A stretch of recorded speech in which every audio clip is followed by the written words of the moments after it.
एक छोटे से शहर के प्राथमिक स्कूल में कक्षा 5 की शिक्षिका थी।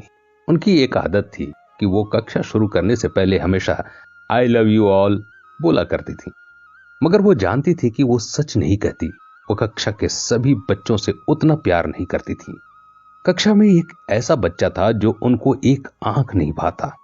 उसका नाम राजू था। राजू मैली कुचैली स्थिति में स्कूल आ जाया करता है। उसके बाल खराब होते, जूतों के बंद खुले, शर्ट के कॉलर में मैल के निशान। व्याख्यान के दौरान भी उसका ध्यान कहीं और होता। मिस के डांटने पर वो चौंक कर उन्हें देखता तो लग जाता, मगर उसकी खाली खाली नजरों से उन्हें साफ पता लगता रहता कि राजू शारीरिक रूप से कक्षा में उपस्थित होने के बावजूद भी मानसिक रूप से गायब है। धीरे धीरे मिस को राजू से नफरत सी होने लगी। क्लास में घुसते ही राजू मिस की आलोचना का निशाना बनने लगा। सब बुराई उदाहरण राजू के नाम पर किए जाते। बच्चे उस पर खिलखिलाकर हंसते और मिस उसको अपमानित करके संतोष प्राप्त करती। राजू ने हालांकि किसी बात का कभी कोई जवाब नहीं दिया था। मिस को वो बेजान पत्थर की तरह लगता, जिसके अंदर महसूस नाम की कोई चीज नहीं थी।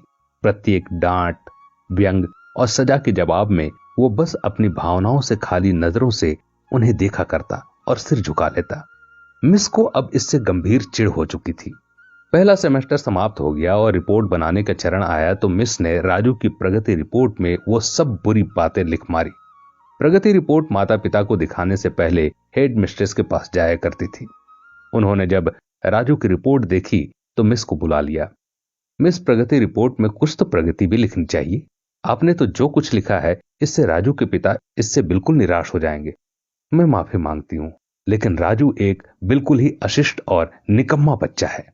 मुझे नहीं लगता कि मैं उसकी प्रगति के बारे में कुछ लिख सकती हूं। मिस घृणित लहजे में बोलकर वहां से उठ आई। हेड मिस्ट्रेस ने फिर एक अजीब हरकत की। उन्होंने चपरासी के हाथ मिस की डेस्क पर राजू की पिछले वर्ष की प्रगति रिपोर्ट रखवा दी। अगले दिन मिस ने कक्षा में प्रवेश किया तो रिपोर्ट पर नजर पड़ी। पलट कर देखा तो पता लगा कि वो राजू की रिपोर्ट है।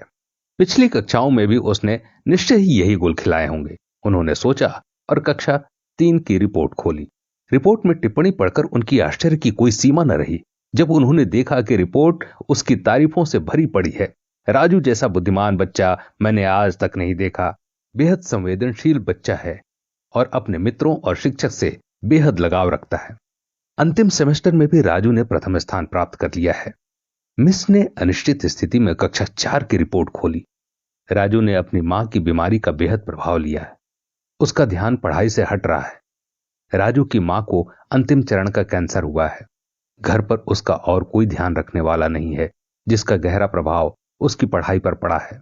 राजू की मां मर चुकी है और इसके साथ ही राजू के जीवन की चमक और रौनक भी। उसे बचाना होगा, उसे बचाना होगा इससे पहले कि बहुत देर हो जाए। मिस के दिमाग पर भयानक बोझ हावी हो गया। कांपते हाथों से उन्होंने प्रगति रिपोर्ट बंद की। आंसू उनकी आंखों से एक के बाद एक गिरने लगे।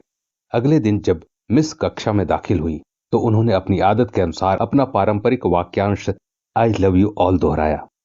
मगर वो जानती थी कि वो आज भी झूठ बोल रही हैं, क्योंकि इसी क्लास में बैठे एक उलझे बालों वाले बच्चे राजू के लिए जो प्यार वो आज अपने दिल में महसूस कर रही थी वो कक्षा में बैठे और किसी भी बच्चे से हो ही नहीं सकता था। व्याख्यान के दौरान उन्होंने रोजाना दिनचर्या की तरह एक सवाल राजू पर दागा और हमेशा की तरह राजू ने सिर झुका लिया। जब कुछ देर तक मिस से कोई डांट फटकार और सहपाठी सहयोगियों से हंसी की आवाज उसके कानों में न पड़ी तो उसने अचंभे से सिर उठाकर उसकी ओर देखा। अप्रत्याशित उनके माथे पर आज बल न थे। वो मुस्कुरा रही थी।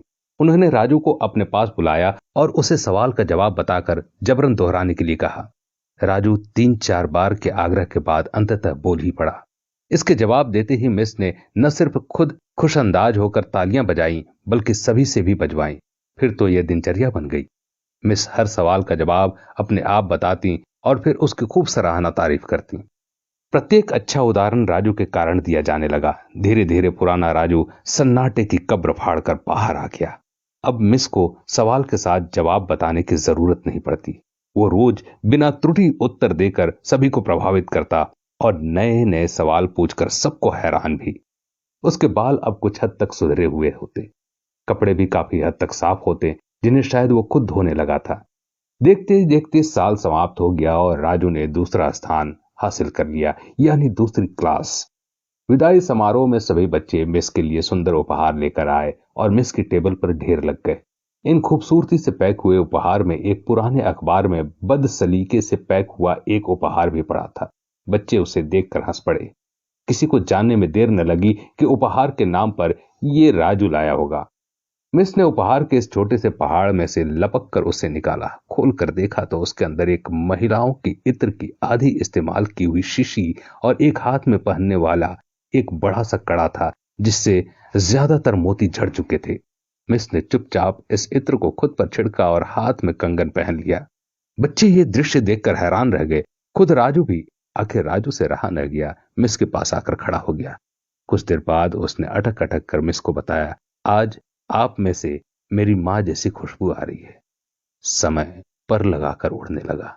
दिन सप्ताह, सप्ताह महीने और महीने साल में बदलते भला कहां देर लगती है। मगर हर साल के अंत में मिस को राजू से एक पत्र नियमित रूप से प्राप्त होता, जिसमें लिखा होता कि इस साल कई नए टीचर से मिला, मगर आप जैसा कोई नहीं था।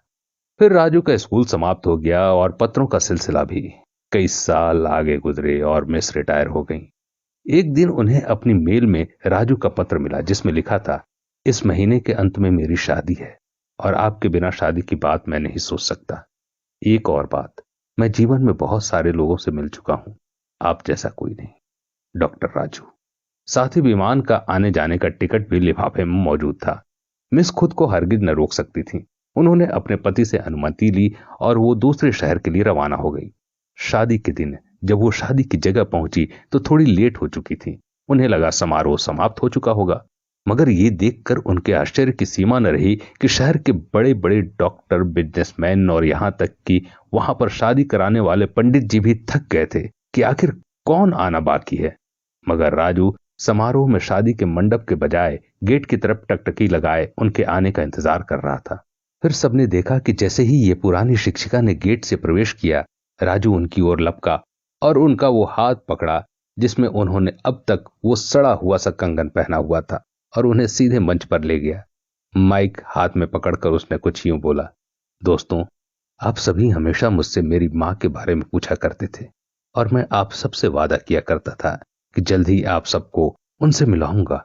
ये मेरी मां है। तो दोस्तों, इस सुंदर कहानी को सिर्फ शिक्षक और शिष्य के रिश्ते के कारण ही मत सोचिएगा।